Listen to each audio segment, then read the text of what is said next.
Ce matin et hier soir, je me suis surtout attaché à essayer de vous expliquer ce qu'est une parabole. Les paraboles, nous l'avons vu, elles sont toutes, à un degré ou à un autre, en relation avec les choses dernières et la fin des temps. Et chez Jésus en particulier, nous l'avons déjà dit, les paraboles sont en relation avec l'avènement, la venue du royaume de Dieu.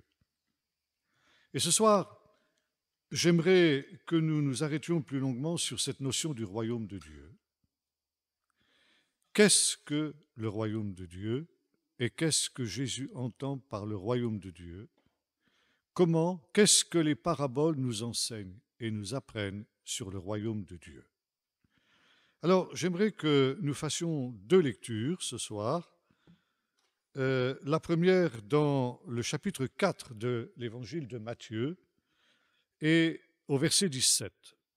Dès lors, Jésus commença à prêcher et à dire « Repentez-vous, car le royaume des cieux est proche. » Au bord de la mer de Galilée, il vit deux frères, Simon appelé Pierre et André son frère, qui jetaient un filet dans la mer car ils étaient pêcheurs. Il leur dit « Suivez-moi, je vous ferai pêcheurs d'hommes. » Aussitôt, ils laissèrent les filets et le suivirent.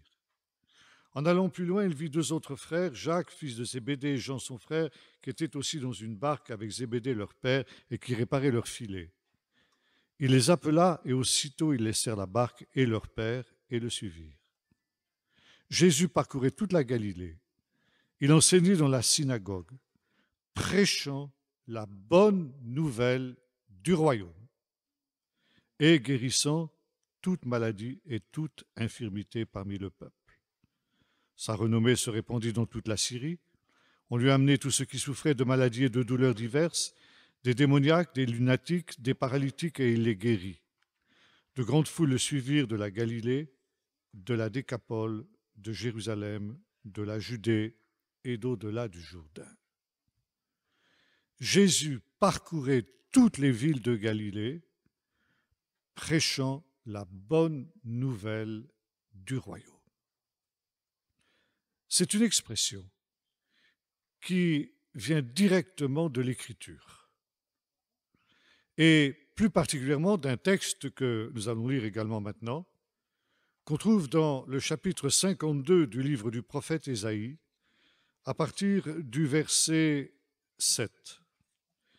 Ésaïe 52, verset 7. « Qu'ils sont beaux sur les montagnes, les pieds du messager de bonne nouvelle, qui publie la paix, du messager de bonne nouvelle qui dit à Sion, ton Dieu règne pour toujours. » La scène qui est mise ici en relief par le prophète est quelque chose auquel nous ne sommes plus habitués.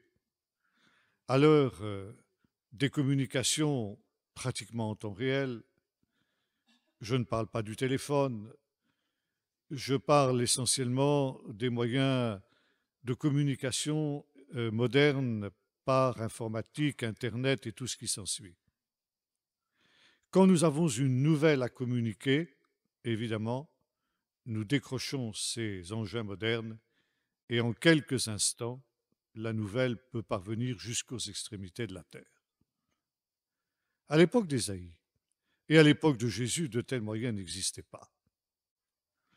Et lorsque on voulait communiquer une nouvelle, surtout quand c'était une bonne nouvelle, bien sûr. Quand c'est une bonne nouvelle, on a hâte qu'elle atteigne ses destinataires pour que ces destinataires se réjouissent avec nous. Et le plus vite la nouvelle atteindra ceux auxquels elle est destinée, mieux cela sera. Alors qu'est-ce qu'on faisait? Eh bien, on confiait un message oral ou même parfois écrit à un coureur. Et pour publier cette bonne nouvelle à ceux auxquels elle était destinée, il fallait parfois des dizaines de kilomètres. Vous connaissez tous cette fameuse histoire de la bataille de Marathon, où les Grecs avaient vaincu leurs ennemis perses. Et la bataille qui s'était tenue à plusieurs dizaines de kilomètres d'Athènes, eh bien, s'était terminée par cette victoire des Grecs. Et la bonne nouvelle devait en être annoncée dans toute la ville. Et par conséquent, on a envoyé ce fameux coureur qui a parcouru, je crois que c'est 55 kilomètres, c'est ça, marathon? Pardon? 42. Il avait parcouru ces 42 kilomètres à toute la vitesse dont il était capable, porteur qu'il était de cette bonne nouvelle de la victoire. Il a eu le temps, vous le savez, de crier la bonne nouvelle et puis il s'effondrait mort. Eh bien, la scène que nous dépeint ici le prophète Ésaïe est un peu du même ordre. Il y a une bonne nouvelle qui est à communiquer à Sion, à Jérusalem. Et pour ce faire, Dieu envoie à Sion un messager de bonne nouvelle, un coureur. Jérusalem, ceux qui connaissent, est située dans les montagnes. Et ce faisant, c'est encore plus difficile de franchir des montagnes. Ça retarde d'autant l'arrivée des coureurs qui sont porteurs de ces nouvelles. Et le prophète aperçoit ce coureur qui est en plein effort et dit qu'ils sont beaux ses pieds, qui s'agitent sur les montagnes pour apporter le plus vite possible cette bonne nouvelle à Sion. Et quelle est cette bonne nouvelle? C'est une nouvelle de paix, c'est une nouvelle de salut, Yeshua en hébreu, c'est-à-dire de délivrance. Et cette bonne nouvelle de paix, cette bonne nouvelle de salut, qui était aussi bien sûr le message de Jésus, c'est son nom, Yeshua, le salut. Et elle tourne autour d'une notion, ton Dieu règne pour toujours. Et parler du règne de Dieu, c'est aussi parler du royaume de Dieu. Règne et royaume sont en grec et en hébreu deux mots qui sont absolument synonymes. Ton Dieu règne pour toujours. Voilà la bonne nouvelle qui va être proclamée à Sion au temps de la fin, nous dit le prophète. Et très vite, dans la tradition juive, on a assimilé ce messager de bonne nouvelle d'Ésaïe 52 avec le Messie. C'est le Messie qui proclamera cette nouvelle du salut et en particulier cette annonce du règne de Dieu, de ce règne éternel, de ce règne qui ne finira pas. Pour expliquer la venue de ce règne, il nous faut que nous reprenions ici ce que j'étais amené à dire il y a 2 ou 3 ans, je ne me souviens plus, quand j'ai parlé des prophéties de Daniel. Donc je vais résumer un petit peu ce que j'ai dit au sujet des prophéties de Daniel, parce que Daniel est effectivement le prophète du royaume. Et nous allons même remonter au-delà du prophète Daniel, dans les premières lignes de la Bible, dans le premier chapitre de la Genèse. Au commencement, Dieu créa le ciel et la terre. Et voilà ce qui nous est dit.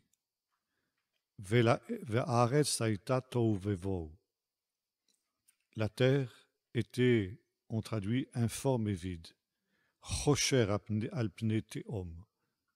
Il y avait des ténèbres sur la surface de l'abîme. Et l'Esprit de l'Éternel se voltait littéralement au-dessus des eaux. Il voltait comme un oiseau. Et les sages d'Israël nous disent que cet oiseau n'était autre qu'une colombe. Et là, c'est une vision plutôt sombre qui nous est donnée dans ce premier verset de la Genèse. 4 réalités. Tohu, Vohu, Chosher et Tehom, qui sont des réalités absolument négatives. Tohu, quelque chose qui est sans dessus-dessous, littéralement. Vohu, quelque chose qui est vide. Chosher, des ténèbres. Tehom, l'abîme. Vraiment des réalités négatives. La terre était dans une situation qui n'était pas belle à voir, qui n'était pas bonne. Et pourtant, au-dessus de ce chaos, voltait l'Esprit de Dieu. 4 réalités, ça nous ramène, pour les sages d'Israël, aux 4 empires de Daniel, dont il est question dans le chapitre 2 et dans le chapitre 7. 4 empires qui, dans le chapitre 2, prennent la forme, c'est une parabole aussi, prennent la forme d'une grande statue composée de 4 métaux qui vont, en perdant leur valeur au fur et à mesure que le temps passe. On commence par une tête d'or, le métal le plus précieux que l'on connaissait, et cela se termine par de l'argile, et de l'argile qui s'émiette en 10 orteils. Et finalement, cette grande statue qui, pour les sages d'Israël, représente toute l'histoire humaine. C'est un résumé de toute l'histoire humaine depuis le commencement jusqu'à la fin. Ça veut dire que bien loin, comme on le pense aujourd'hui, d'aller de progrès en progrès, l'humanité, au contraire, est en déclin permanent depuis les origines. Et cela se terminera par une situation où une pierre sortant de la montagne viendra frapper les pieds de la statue. Et cette statue déjà émiettée, divisée en 10 orteils, volera en éclats, sera pulvérisée. L'émiettement le plus total auquel on puisse rêver. Quant à la pierre, qui se détache de la montagne sans le secours d'aucune main, ça veut dire sans aucune intervention humaine, mais bel et bien par une intervention de Dieu.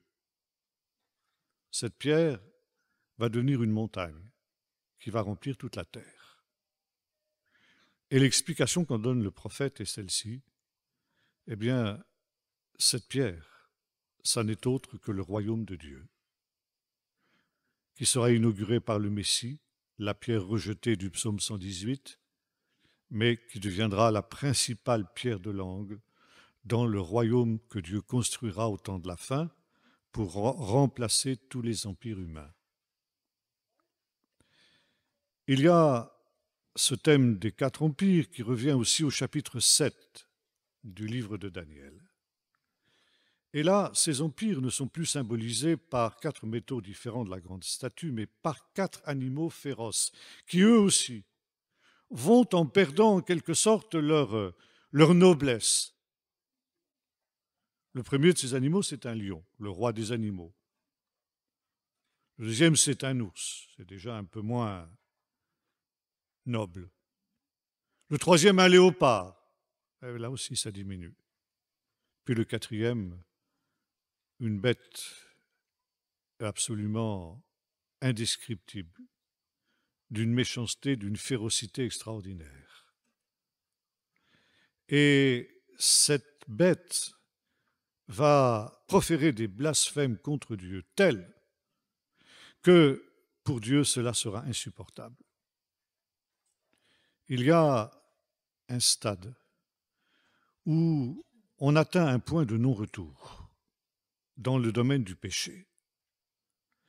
Et ce stade, c'est lorsque on arrive au blasphème officialisé et généralisé contre le Dieu très haut.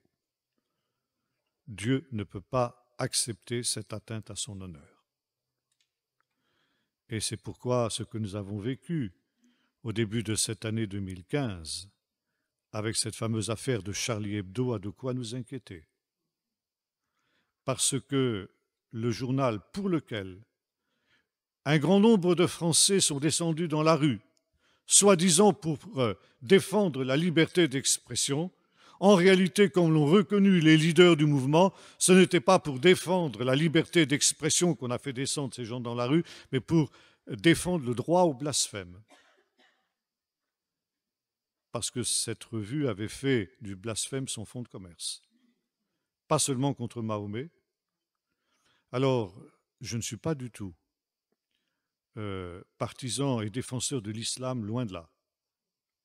Mais même si je combats l'islam en tant que système religieux, eh bien, je le ferai toujours avec le respect que l'on doit à tous ceux qui ont des convictions fortes. Et jamais je ne me permettrai d'avoir un discours injurieux et un discours blasphématoire contre l'islam. Non pas parce que je crains les représailles, mais parce que c'est une question de conscience. Mais ce n'était pas simplement à l'islam que s'en prenait ce journal Charlie Hebdo, c'était également à notre Dieu, le Dieu de la Bible, le Dieu d'Israël. Et lorsqu'on arrive à ce stade, qui est aussi décrit avec beaucoup de précision dans le chapitre 13 du livre de l'Apocalypse, alors Dieu intervient. Le point de non-retour est atteint. Et le prophète, dans sa vision, voit le temple céleste, parce qu'il existe un temple céleste, qui est le prototype du temple terrestre. Et dans ce temple céleste, un tribunal est dressé. On apporte un trône, et le juge suprême, qui est Dieu lui-même, s'assied sur le trône. Puis entre la cour, notamment les greffiers qui portent les livres sur lesquels est inscrite l'accusation. Et dans le ciel, un procès commence. C'est le procès de la bête. Et au bout du déroulement de ce procès, le verdict est prononcé, la mort. La bête est condamnée à mort. Et c'est alors que vient sur les nuées du ciel, nous dit Daniel, quelqu'un qui ressemble à un fils de l'homme. Et ce personnage reçoit de Dieu la mission d'exécuter le jugement qui vient d'être prononcé, à savoir de mettre la bête à mort et de remplacer le royaume de la bête par un autre royaume qui va être le royaume de Dieu. Et le Fils de l'homme va devenir le roi de ce royaume. Le Fils de l'homme, dans la tradition qui est située entre les deux testaments, disons, eh bien, est assimilé dans le judaïsme de l'époque au Messie lui-même. Et comme le disait mon professeur du Nouveau Testament à Jérusalem, c'est la conception la plus élaborée du peuple d'Israël en ce qui concerne la personne du Messie. Ce Messie est un être surhumain, quasiment divin, qui est assimilé aussi avec le personnage auquel Dieu s'adresse dans le psaume 110, le psaume le plus souvent cité dans le Nouveau Testament, « Assieds-toi à ma droite jusqu'à ce que je fasse de tes ennemis ton marchepied ». Et ce Fils de l'homme, qui vient sur les nuées du ciel, c'est-à-dire dans la gloire de Dieu, ce n'est pas des simples nuages. La nuée, c'est la nuée qui conduisait le peuple d'Israël pendant les différentes étapes de son exode dans le désert. C'est par conséquent l'Esprit de Dieu, c'est la présence de Dieu, ce qu'on appelle en hébreu la shrina, la présence de Dieu. Et c'est ainsi que les saints, nous est-il dit, vont recevoir le royaume. Et ici, les 4 bêtes qui représentent les empires humains caractérisent aussi ce qui est la marque de ces empires-là. Le fait que ces empires soient typifiés par des bêtes féroces montre que tous les empires humains, quels qu'ils soient, y compris les démocraties, sont en réalité des bêtes féroces, sans cœur, sans entrailles. Les dirigeants n'ont pas du tout le souci des humbles, des peuples, etc., comme ils se plaisent à le dire, mais comme le dira Jésus dans une autre parole, vous savez que les grands les tyrannisent. Et pourtant, ils aiment à se faire appeler bienfaiteurs, ce qui est un paradoxe. Par conséquent, les empires humains sont des bêtes féroces. Il faut le savoir. Pourquoi? Parce que le monde entier est sous la puissance de l'adversaire. Mais quand viendra le royaume de Dieu, il sera caractérisé par un être humain, fils de l'homme. Bon, le texte de Daniel est en araméen, et par conséquent, il est question dans le texte de Daniel de Bar Enoch. Ça veut dire fils de l'homme en araméen. Si vous retraduisez ça en hébreu, ça vous donne Ben Adam. Ben Adam, littéralement un fils d'Adam. Et ça veut dire dans l'hébreu biblique comme dans l'hébreu moderne, tout simplement un être humain. Quand on veut dire un être humain, parlant aujourd'hui encore, on dit « Ah Ben Adam Azé », cet homme-là, cet être humain-là, comme on dit aujourd'hui cet homme-là. Donc ici, il s'agit de montrer que le 5e royaume, contrairement aux autres royaumes, est un royaume qui a des sentiments humains. Ce royaume nous est décrit dans le chapitre 11 du livre du prophète Ésaïe, où il est question du Fils de l'homme, justement, le Messie, fils de David, sortant du tronc d'Ishaï. L'Esprit de l'Éternel reposera sur lui. Il ne jugera pas selon l'apparence, mais il aura souci de la justice, contrairement aux autres dirigeants humains. Il jugera les pauvres avec justice. Il aura souci des malheureux de la terre. Et par conséquent, pendant son règne, c'est l'âge d'or qui reviendra. Ce sera un empire qui sera totalement différent des empires précédents. Ce sera tout simplement le règne de Dieu, le royaume de Dieu, parce que le Messie aura accompli ce que nous avons évoqué le premier soir ensemble, le tikkun olam, la réparation de la brisure du monde. Par conséquent, nous reviendrons à la situation de l'Éden.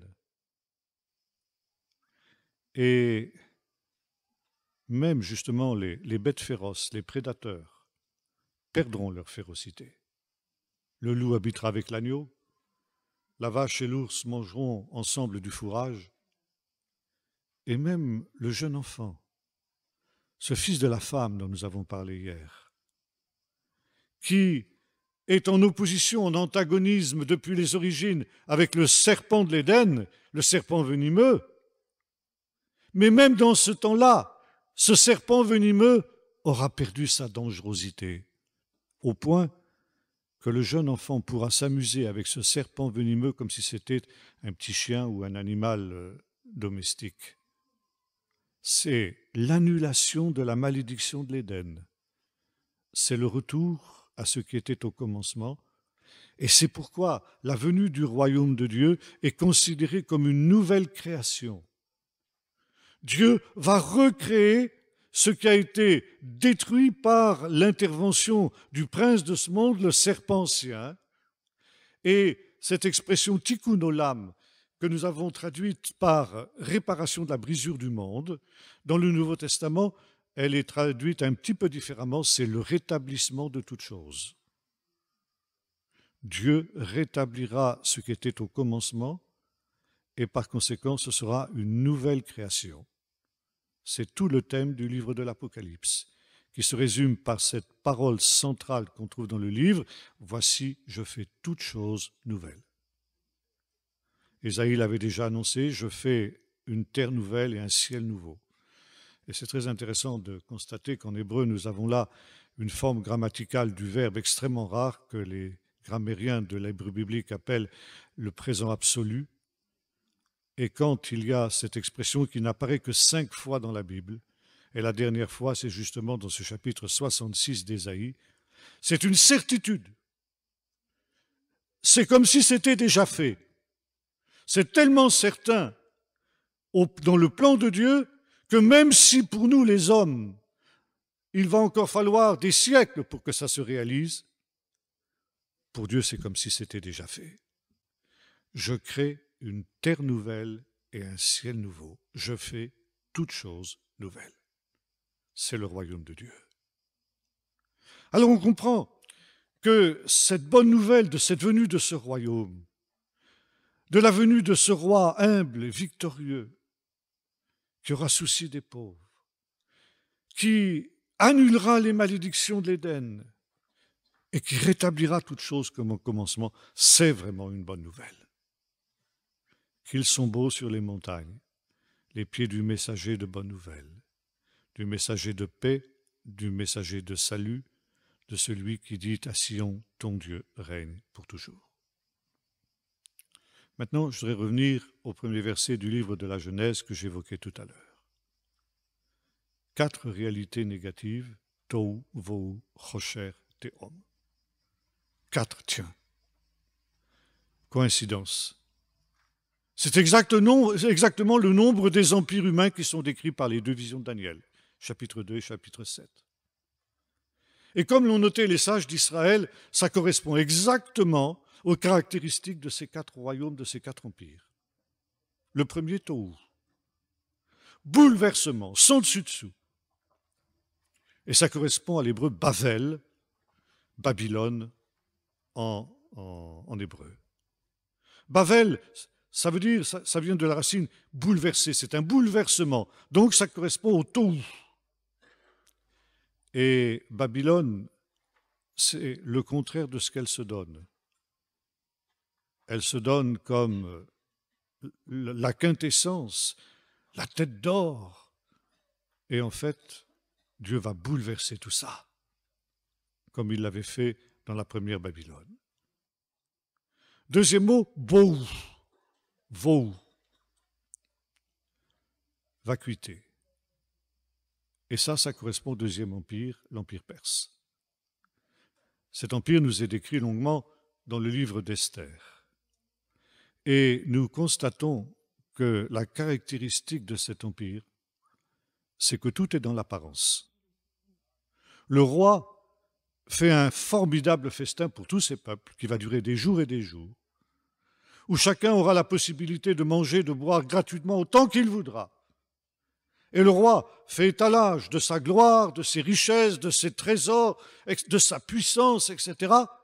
Et c'est impressionnant. Mais tout est dans l'apparence. Vous grattez, en dessous, tout est vide. Et c'est tellement vrai qu'en 332 avant Jésus-Christ, lorsque Alexandre le Grand attaquera cet immense empire perse en une seule bataille, la bataille d'Ipsos, l'empire va s'écrouler comme un château de cartes parce qu'il est entièrement vide. Il n'y a plus d'idéal, il n'y a plus de morale, il n'y a plus rien qui puisse former une solide charpente de cet empire qui donne le change, tout simplement. Troisième empire, Chocher. Chocher, c'est la Grèce d'Alexandre le Grand, précisément. Et les sages d'Israël ont dit quelque chose de très intéressant. Ils ont dit, dans les temps de la fin, la Grèce répandra dans le monde entier les ténèbres de ses soi-disant lumières. Et vous voyez notre civilisation occidentale, qui ne veut plus reconnaître qu'elle a des racines chrétiennes, judéo-chrétiennes. Il faut évacuer tout ça. Et c'est pourquoi notre civilisation moderne a toutes les caractéristiques de ces 4 empires-là. Elle est bouleversement, tout est dans l'apparence, mais c'est la même chose, c'est la vacuité. Par contre, nous revendiquons hautement et avec fierté l'héritage de la Grèce, la philosophie, les sciences, les techniques, la démocratie. Tout ça, nous le devons à la Grèce. Et quand on a voulu tourner la page du judéo-christianisme au XVIIIe siècle, on a appelé ça le siècle des Lumières parce que c'était un retour à la philosophie grecque. Or, là aussi, c'est mensonge. Cette soi-disant lumière n'est en réalité que ténèbres. Et puis, il y a le 4e empire, Tehom, l'abîme. Et ça représente le 4e empire, l'empire romain. Et les sages d'Israël ont dit ceci, le 4e empire, c'est le pire de tous, parce qu'il n'a aucune finalité, aucun idéal. Il vient de l'abîme et il retourne à l'abîme. Il n'a d'autre raison d'exister que lui-même, que sa force militaire, technique, scientifique et autres. C'est tout ce qui fait sa raison d'être. Ce 4e royaume, il n'a plus d'idéal. Et par conséquent, c'est un empire nihiliste, c'est un empire qui connaîtra une fin tragique. une fin quasi suicidaire. Parce que rejeter tout idéal, c'est une attitude absolument suicidaire. Et c'est dans le temps de ce quatrième empire que viendra le royaume de Dieu et le royaume du Fils de l'homme que nous avons évoqué tout à l'heure. Parce que le royaume de Dieu ne vient pas d'une manière paisible, harmonieuse, par un progrès continu, on en parlait avec quelques-uns à table ce midi, comme certains chrétiens l'envisagent, notamment dans le milieu évangélique. Il y a aux États-Unis un mouvement qui s'appelle Kingdom Now, c'est-à-dire le royaume maintenant, qui prétend que grâce aux moyens scientifiques et techniques dont nous disposons, auxquels nous faisions allusion tout à l'heure, ces satellites artificiels qui sont capables de diffuser la bonne nouvelle dans le monde entier, nous allons réussir ce que le pauvre Paul, de son temps, n'avait pas pu faire parce qu'il n'avait pas ces moyens à sa disposition. Mais nous les avons, ces moyens. Donc nous allons faire mieux que Paul. Et en une génération, d'ici la fin du siècle, nous allons avoir évangélisé le monde entier. Et le monde entier va se convertir à Jésus-Christ, il va devenir le royaume de Dieu. Donc ne vous inquiétez pas, braves gens, ça va bien se passer, il n'y aura pas de soubresaut, il n'y aura pas de problème. Mensonge. C'est anti-biblique. La Bible nous annonce qu'au contraire, le royaume de Dieu viendra dans ce que l'on appelle en hébreu Yisur et Mashiach, les souffrances de l'enfantement messianique. Le royaume de Dieu viendra comme un enfantement. Ça veut dire dans la douleur. L'enfant, il naît dans la douleur. Vous retrouvez ça dans plusieurs passages du Nouveau Testament aussi. Et cette expression Yisur et Mashiach, il a deux sens en hébreu. Elle a deux sens en hébreu. La première, c'est les souffrances que le Messie devra subir pour pouvoir instaurer le royaume de Dieu. Et c'est le sens que Jésus donne à cette expression dans sa conversation avec les disciples d'Emmaüs, auxquels il dit ceci: « Hommes sans intelligence, lents à comprendre et à croire tout ce qu'ont annoncé les prophètes. Ne fallait-il pas que le Messie souffre ces choses avant d'entrer dans sa gloire ?» Donc ça, c'est le premier sens du mot « Yisur Mashiach ». Les souffrances que le Messie lui-même doit subir pour pouvoir instaurer le royaume de Dieu. Et puis il y a une deuxième signification de cette parole, les souffrances que le monde connaîtra avant que le royaume de Dieu ne soit instauré. Et ces souffrances, elles seront le résultat du jugement de Dieu. Et maintenant, je reviens encore à ce texte de la Genèse. La terre était informe et vide, il y avait des ténèbres à la surface de l'abîme, et l'Esprit de l'Éternel se mouvait au-dessus des eaux. Il y a un midrash qui nous dit ceci. Un midrash, pour ceux qui ne le sauraient pas, c'est une histoire, c'est une sorte de parabole, si vous voulez. Ce n'est pas à prendre à la lettre, mais ça exprime une vérité. C'est une forme de parabole. Et ce midrash nous dit ceci. Quand Dieu a voulu créer le monde au commencement, il a vu ces quatre empires. Et il a vu tout le mal que ces empires allaient faire dans le monde. Il a vu que l'histoire humaine allait être une histoire tragique. Et dans sa préscience, en un instant, il a vu tout le mal qui allait se dérouler sur la terre. Il a vu le péché du premier couple dans le jardin d'Éden. Il a vu Caïn tuant Abel. Il a vu la génération de Noé, la génération de Sodome. Bref, tout ce qui devait se passer. Et il a dit, si ce monde que je vais créer est un monde aussi affreux, est-ce que ça vaut le coup de le créer? Et il hésitait. Il hésitait à dire le mot, la première parole qui allait mettre en mouvement le processus de la création. Et c'est alors que, du sein de ces épaisses ténèbres, qui étaient le résultat de ces quatre empires, Dieu a vu monter trois figures lumineuses, qui sont les figures des patriarches, Abraham, Isaac et Jacob.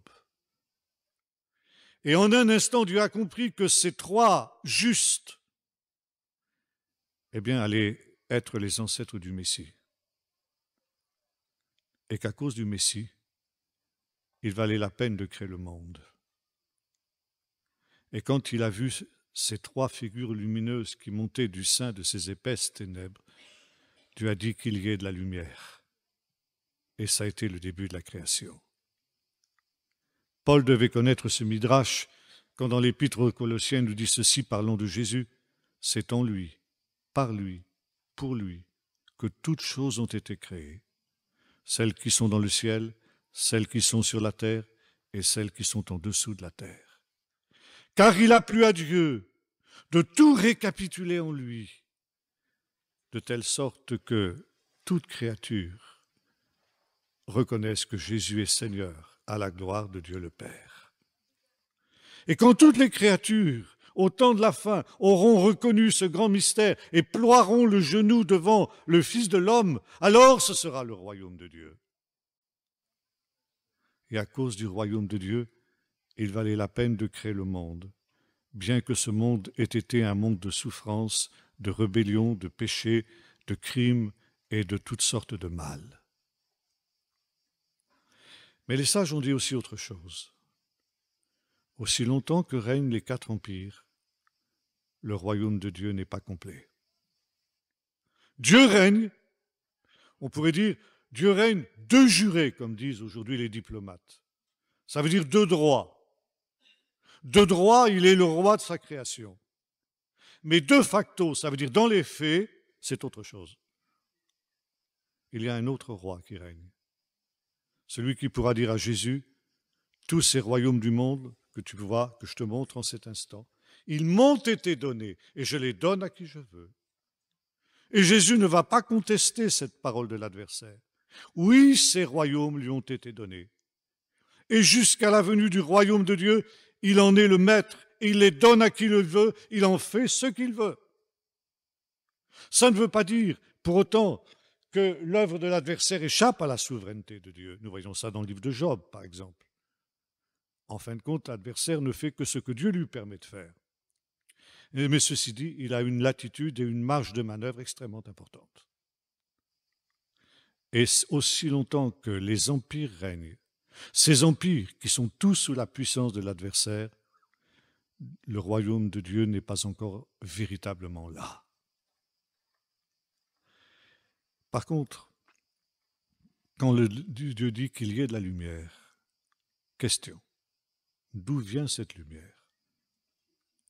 Parce que les sources de la lumière, le soleil, la lune et les étoiles, ne sont créées que le 4e jour de la création. Donc, d'où vient la lumière qui était au commencement? Réponse des sages, cette lumière, c'est le Messie, qui existe de toute éternité. Et un des noms du Messie en araméen, c'est Néardéa. Ça veut dire, Ner, c'est la lampe en hébreu, donc en araméen un peu pareil. Ça veut dire la lumière, la lampe. Le Messie est la lumière du monde. Et vous savez que c'est aussi ce que Jésus dira, je suis la lumière du monde. Vous retrouvez ça à la fois dans Isaïe 66 et dans la fin du livre d'Apocalypse, chapitre 21-22, dans cette nouvelle création que Dieu est déjà en train de faire. Parce que Dieu est déjà en train de préparer cette création nouvelle. Il n'y aura plus de soleil, il n'y aura plus de lune, parce que ces astres seront devenus inutiles. Car la gloire de Dieu l'éclaire, et l'agneau, c'est-à-dire le Messie, est sa lampe. Vous retrouvez ça aussi dans le psaume 132, qui nous parle aussi de la venue du royaume, et notamment de la venue du fils de David. Dieu suscitera à David une corne, dit le texte biblique. Alors qu'est-ce que ça veut dire une corne? En hébreu, la corne est le symbole de la force des animaux, des bovins notamment. C'est dans les cornes que l'animal a sa puissance. Et dire que Dieu suscite une corne, par exemple, Anne, la mère du prophète Samuel, dans son cantique de reconnaissance, déclara « Dieu a relevé ma corne ». En français, évidemment, ça fait un peu drôle. Ça veut dire « Il a relevé ma puissance en me donnant ce fils ». Très intéressant de noter que dans le cantique de Zacharie, le père de Jean-Baptiste, on retrouve aussi cette même expression que Luc a gardée telle qu'elle, à partir de ses sources hébraïques, bien qu'en grec ce soit aussi incongru qu'en français. Béni soit l'Éternel, le Dieu d'Israël, dit Zacharie, de ce qu'il nous a suscité un puissant sauveur et une corne de salut dans la maison de David, son serviteur. Dans ce temps-là, Dieu, dit le psaume 132, élèvera la corne de David et il lui suscitera cette corne qui sera une lampe, le Messie, la lampe. Par conséquent, le royaume de Dieu est contemporain de la venue du Messie. C'est lorsque le Messie viendra que le royaume de Dieu viendra avec lui. Et lorsque Jésus parcourait les villes et les villages de Galilée, comme l'avons vu tout à l'heure, prêchant la bonne nouvelle du royaume et guérissant toute infirmité, montrant par conséquent, comme l'avons vu ce matin, que le royaume de Dieu s'était approché au travers des miracles qu'il accomplissait, alors c'était cette bonne nouvelle. Sion, ton Dieu, règne. Le roi est là, donc le royaume est présent en sa personne. Et c'est pourquoi la vie de Jésus était une vie joyeuse, une vie de fête. Jésus banquetait avec les pécheurs. Scandale. Même pour les disciples de Jean, qui disent, mais enfin, c'est anormal. Jean et ses disciples passent leur temps à jeûner. Et toi et tes disciples, vous passez votre temps à festoyer. Et Jésus répond, mais est-ce que les amis de l'époux peuvent jeûner, s'attrister, alors que l'époux est au milieu d'eux? Vous avez déjà vu, vous, un mariage où on jeûne? Ça n'existe pas. Et l'époux, c'est aussi une désignation du Messie, dans la tradition juive de l'époque. C'est tiré du Cantique des Cantiques, où on considérait le livre comme une parabole des épousailles du Messie et d'Israël au temps de la fin. Et on assimilait l'époux du Cantique avec le Messie et l'épouse avec Israël. Dire l'époux, c'était donc désigner le Messie. Je suis moi l'époux, tout le monde comprenait ce que ça veut dire. Jésus se proclamait le Messie. Les amis de l'époux peuvent-ils jeûner pendant que l'époux est avec eux? Jésus annonce un autre temps. On aura l'occasion d'y revenir. Il y aura un temps où l'époux leur sera enlevé. À ce moment-là, ils jeûneront. Mais pour l'heure, il en va différemment. Et cette bonne nouvelle du royaume, elle est donc le sujet d'une grande joie. Cette joie, évidemment, nous l'avons vu, elle ne sera pas forcément sans ombre. Mais pour l'heure, elle est là, pleine et entière. Maintenant, il y a un autre point qui est important de souligner quand nous parlons du royaume de Dieu. C'est une notion qu'on trouve chez les prophètes, la notion du jour de l'Éternel. Tous les prophètes, systématiquement, ont prophétisé sur le jour de l'Éternel. Alors, le jour de l'Éternel, il faut non pas comprendre un jour de 24 heures, mais une période de temps. Ça veut dire le temps où Dieu va intervenir directement dans l'histoire humaine. Pourquoi? Parce que nous avons vu, aussi longtemps que règnent les royaumes, son royaume à lui n'est pas complet. D'ailleurs, il y a un autre texte très intéressant aussi qu'on trouve toujours dans l'Écriture. C'est au moment où Israël sort d'Égypte et il va être confronté avec Amalek. Et après la bataille contre Amalek, qui est une bataille surnaturelle, au cours de laquelle, vous vous souvenez, Moïse élevait les mains, et quand il élevait les mains, Israël était vainqueur. Quand il était fatigué, qu'il baissait les mains, c'était Amalek qui était vainqueur. Et finalement, le texte nous dit ceci: quand tu seras entré dans le pays promis, tu effaceras la mémoire d'Amalek de dessous les cieux. Ne l'oublie pas, parce que la main d'Amalek a été levée contre le trône de l'Éternel. Alors les sages aussi ont dit que Amalek, c'est la puissance de l'adversaire. Et à toutes les générations, l'esprit d'Amalek saisit un homme ou un groupe d'hommes pour continuer l'œuvre qu'Amalek n'a pas réussi à mener à bien, c'est-à-dire l'extermination d'Israël. Et la haine anti-juive, eh bien, est un des phénomènes les plus étranges de l'histoire. C'est un phénomène qui parcourt toute l'histoire humaine avec des mutations permanentes. Mais finalement, on retrouve derrière les différentes formes que prend cette haine toujours le même but, l'extermination du peuple de Dieu. C'est une haine surnaturelle. Et on a vu ça, par exemple, à l'époque classique, où la haine, la judéophobie des philosophes romains, par exemple, était le résultat de cette philosophie des Lumières dont nous avons parlé tout à l'heure. Puis quand l'Empire romain est devenu chrétien avec Constantin, l'antisémitisme a pris une couleur chrétienne. Les Juifs étaient haïs parce qu'ils avaient rejeté le message chrétien, pire que ça, parce qu'ils avaient tué le Fils de Dieu, donc ils avaient tué Dieu lui-même. Un crime inexpiable, jamais pardonné, jamais pardonnable. Et puis au moment des Lumières, lorsque l'on a tourné la page du judéo-christianisme, on a haï les Juifs parce que c'était un élément étranger dans la société européenne. Les Sémites, des Asiatiques, des étrangers. Ils apportaient à la civilisation européenne une philosophie, des idéologies dont le judéo-christianisme qui lui était étrangère. Et ça aboutit à Auschwitz, à Hitler, nouvelle forme d'Amalek.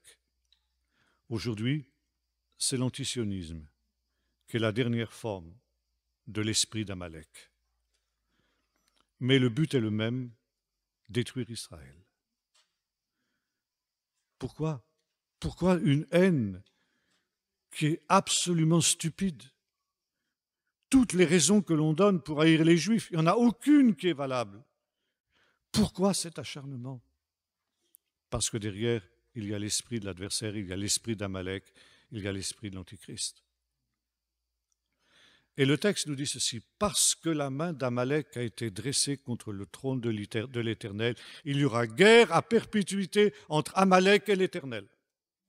C'est Dieu qui va être finalement le premier concerné dans cette affaire. C'est sur son trône, à lui, Dieu, que la main d'Amalek a été dressée. Et vous savez comment se dit trône en hébreu? Ça se dit kissé. Et dans le texte biblique, il y a une lettre qui manque, la dernière lettre manque. Et au lieu de lire kissé, nous lisons kiss. Et les sages ont dit pourquoi cette lettre manque? Parce qu'aussi longtemps que la mémoire d'Amalek n'est pas exterminée de dessous les cieux, le trône de l'Éternel est incomplet. Ça veut dire son royaume est incomplet. Et par conséquent, il va falloir que le Messie accomplisse ce fameux tikkun olam dont nous avons parlé. Et ça, c'est ce qui se produira au jour de l'Éternel. Jour de l'Éternel, encore une fois, ce n'est pas un jour de 24 heures. C'est une période où Dieu va intervenir directement dans l'histoire. Depuis le 6e jour de la création au soir, Dieu est entré dans son repos, dans son Shabbat. Shabbat, en hébreu, ne signifie pas, comme on le traduit, repos. Repos, c'est un autre mot, c'est le mot menucha. Shabbat, ça vient d'une racine qui signifie tout simplement cesser. Cesser de travailler. Cesser volontairement de travailler. On aurait pu continuer à travailler. Dieu aurait pu continuer à créer. Mais volontairement, non pas parce qu'il est fatigué, volontairement, Dieu arrête de créer. Et il entre dans son repos. Ça veut dire dans la cessation d'activité. Pourquoi? Parce que Dieu se retire pour faire place nette à l'homme, qu'il a investi d'une mission: soyez féconds, multipliez, remplissez la terre et assujettissez-la, dominez sur les animaux, sur les plantes, sur les oiseaux, sur tout ce que j'ai créé. Et pour ne pas interférer dans la liberté de l'homme, Dieu se retire dans ce repos, dont il ne sort que ponctuellement pour réparer des dégâts qui pourraient être irrémédiables parce que l'homme fait tellement de bêtises, et puis aussi lorsque ses élus crient à lui parce qu'ils sont dans le besoin. Et Dieu va sortir de son repos pour faire ce que nous appelons un miracle. Un miracle, c'est Dieu qui sort de son repos et qui retourne après. Mais viendra un jour, nous disent tous les prophètes, où Dieu sortira systématiquement de son repos pour cette fois-ci reprendre directement en main la direction de la terre. Parce que dans ce temps-là, l'homme aura fait tellement de bêtises que c'est l'existence de l'univers tout entier qui sera menacée par, justement, les erreurs de l'homme. Parce que le point de non-retour dont nous parlions tout à l'heure aura été atteint. Et pour éviter la catastrophe des catastrophes, Dieu n'aura d'autre solution que de sortir de son repos et de prendre directement la direction du monde en main. Et quand le Seigneur viendra, ce sera une théophanie, c'est-à-dire une manifestation de la puissance de Dieu. Et l'apparition du Seigneur, c'est toujours quelque chose de terrifiant. Toute la création tremble devant lui. Même les montagnes sont ébranlées. La création reconnaît son maître et elle s'y soumet. Pourquoi ce jour est-il effrayant? Parce qu'en même temps, c'est un jour de jugement. Dieu vient, et c'est son nom, celui qui est, qui était et qui vient. Il vient pour juger la terre. Or, s'il est vrai que ce jour de l'Éternel, ce jugement ultime, sera terrifiant, il ne le sera que pour les méchants. Pour les justes, ce sera leur délivrance. Et si les méchants ont à craindre, tout craindre de ce jour, les justes n'ont rien à craindre. Et ils appellent ce jour de leur vœu. David, dans les psaumes, le dira aussi, « Juge-moi, Seigneur, et juge toute la terre. » Juge-moi, ça veut dire, en fin de compte, rends-moi justice. Et Dieu rendra justice aux humbles dans ce temps-là. Et ça aussi, c'est une des marques du royaume de Dieu. Nous y reviendrons demain, quand nous parlerons également de Jean-Baptiste. Deux autres pensées avant de conclure. La foi d'Israël repose sur deux certitudes. La première, c'est que Dieu est intervenu autrefois pour libérer son peuple de l'esclavage de l'Égypte. Et dans la liturgie juive, que ce soit la liturgie des jours de fête ou des shabbats ou des choses semblables, ou que ce soit dans les prières quotidiennes de l'individu, on ne cesse de bénir Dieu pour la sortie d'Égypte. Et il n'y a pas une seule prière juive qui ne rappelle pas et qui n'évoque pas la sortie d'Égypte. Vous trouvez déjà ça dans les psaumes aussi. Pourquoi? Parce qu'il est écrit « Tu te souviendras de la sortie d'Égypte tous les jours de ta vie ». Et si l'on se souvient de la sortie d'Égypte, c'est parce que l'on sait que si Dieu est intervenu de cette manière autrefois, il peut le faire encore aujourd'hui. Et surtout, il le fera demain. Il y a eu un premier exode, il y aura un deuxième exode. Il y a eu une première Pâque, il y aura une deuxième Pâque. Il y a eu un premier libérateur, Moïse, il y aura un deuxième libérateur, le Messie. Il y aura eu des miracles en Égypte, il y aura des miracles au temps de la fin. Les mêmes miracles se reproduiront. Dieu a conduit son peuple dans une terre promise, il y aura une nouvelle terre promise, un ciel nouveau et une terre nouvelle où la justice habitera. Ça, c'est l'espérance d'Israël. Et ça, c'est le royaume de Dieu. Lorsque le Seigneur enverra ce nouveau libérateur, l'acte de la venue du royaume de Dieu sera un acte de libération. Quand Moïse reçoit la révélation de Dieu dans le buisson ardent, Dieu lui dit ceci: « J'ai vu la souffrance de mon peuple en Égypte.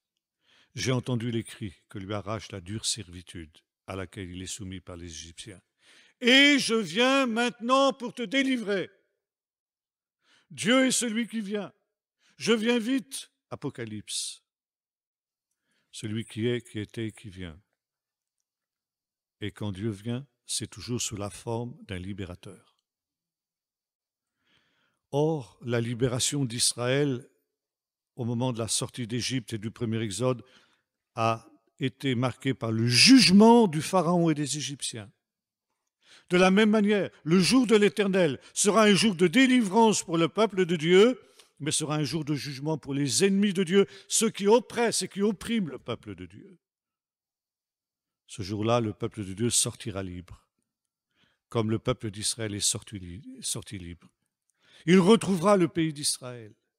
Il retrouvera tout son héritage. Et comme le dit le prophète Ésaïe au chapitre 35, une joie éternelle couronnera sa tête. Ça, c'est la bonne nouvelle du royaume. Et puis, je voudrais m'arrêter sur un dernier point, ce sera ma conclusion. Cette espérance, c'était l'espérance de l'apôtre Paul. Et quand nous lisons la fin du livre des Actes, quand Paul arrive à Rome, il déclare ceci: « C'est à cause de l'espérance d'Israël que je porte ces chaînes. » Paul n'avait pas renié ce qu'était l'espérance de son peuple, cette espérance de la venue du royaume. Il savait seulement que la volonté de Dieu, c'était que les païens aussi soient associés à cette bonne nouvelle. Et cette bonne nouvelle, il voulait la répandre jusqu'aux extrémités de la terre. L'espérance d'Israël. Et cette espérance, nous la retrouvons aussi dans un ouvrage judéo-chrétien du début du IIe siècle, qu'on appelle l'enseignement des 12 apôtres aux nations. En grec, ça se dit la Didaché. Et ce petit opuscule nous dépeint la manière dont les premiers chrétiens pratiquaient ce qu'on appelle la Sainte Seine ou l'Eucharistie. Et notamment, la cérémonie se terminait juste avant qu'on invite les fidèles à venir partager les espèces de la manière suivante. De même que les épis qui composent ce pain étaient autrefois dispersés dans les vallées, et que les grappes qui composent ce vin étaient autrefois dispersées sur les collines et sont maintenant rassemblées sur cette table dans ce pain et dans ce vin, qu'ainsi, Seigneur, bientôt toute ton Église soit rassemblée des extrémités de la terre dans ton royaume. Périsse ce monde et vienne ton royaume. Amen, oui, vous dites Amen, mais c'est plus tellement notre manière de prier aujourd'hui, n'est-ce pas? Et pourtant, c'était la prière de nos frères des premiers siècles, parce que c'est une prière qui est une prière profondément biblique.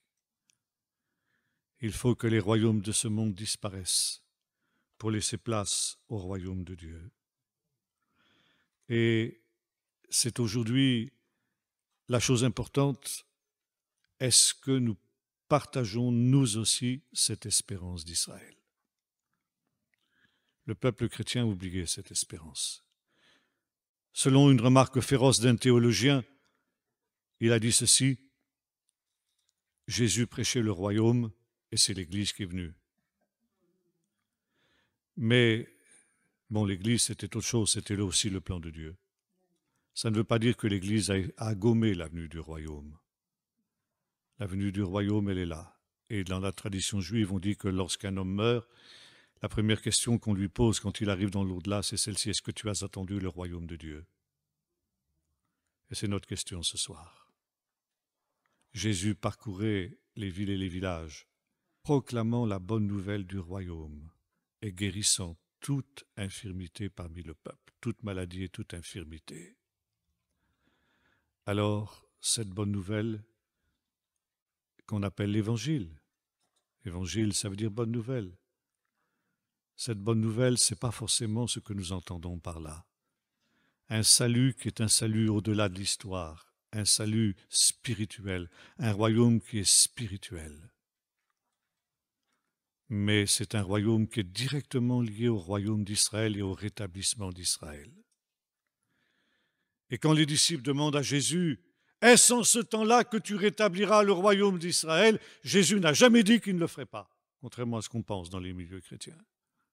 Il a même laissé entendre qu'il le ferait. La seule chose qu'il a dit, ce ne sera pas avant que l'Évangile ait atteint les extrémités de la terre, ce qui est le cas aujourd'hui. Ce qui veut dire que le royaume peut venir à tout instant. Un ami pasteur, il y a très longtemps, me disait « Oh, mais tu sais, l'Ancien Testament, comme il disait, c'est pour les Juifs. Et le Nouveau Testament, c'est pour les non-Juifs. » Ah bon, je dis. Et alors, il est écrit pourtant que lorsque l'ange est apparu à Marie pour lui annoncer qu'elle allait devenir la mère du Messie, qu'est-ce qu'il lui a dit, vous vous en souvenez? Parlant de ce fils qui allait naître. Et le Seigneur Dieu lui donnera le trône de David son père, il régnera sur la maison d'Israël à perpétuité. Notre salut dépend du salut d'Israël. Notre salut dépend de ce qui est en train de se passer en Israël ces jours-ci. Oui, vous allez me dire, mais Israël n'est pas parfait, c'est vrai. Mais ça ne fait rien. Au travers des imperfections humaines, Dieu a accompli son plan. Et c'est ça qui est important. Jésus régnera sur Israël. Quand viendra le royaume de Dieu. Et le royaume de Dieu, ce sera d'abord le royaume d'Israël. Et ce royaume, il s'étendra sur toute la terre comme cette grande pierre. Cette pierre qui frappera les orteils de la statue. Et ce sera le royaume éternel. Il régnera sur la maison d'Israël à perpétuité. Ton Dieu, Israël, règne à toujours. Son royaume est un royaume éternel et sa domination, une domination qui ne cessera pas. Sommes-nous capables de nous réjouir de cette bonne nouvelle ce soir? Sommes-nous capables aussi éventuellement de porter des chaînes comme Paul pour proclamer cette espérance qui est la nôtre et qui est d'abord l'espérance d'Israël? Ton roi vient, Sion, réjouis-toi. Il régnera sur la maison d'Israël et sur le monde à perpétuité. Nous allons prier. Seigneur notre Dieu, nous te louons et nous te bénissons parce que ton royaume vient. Tu es le roi qui vient et tu es le roi qui revient. Et avec l'Esprit et l'Épouse, nous te disons Amen. Viens, Seigneur Jésus. Viens vite. Et tu nous dis oui, je viens vite.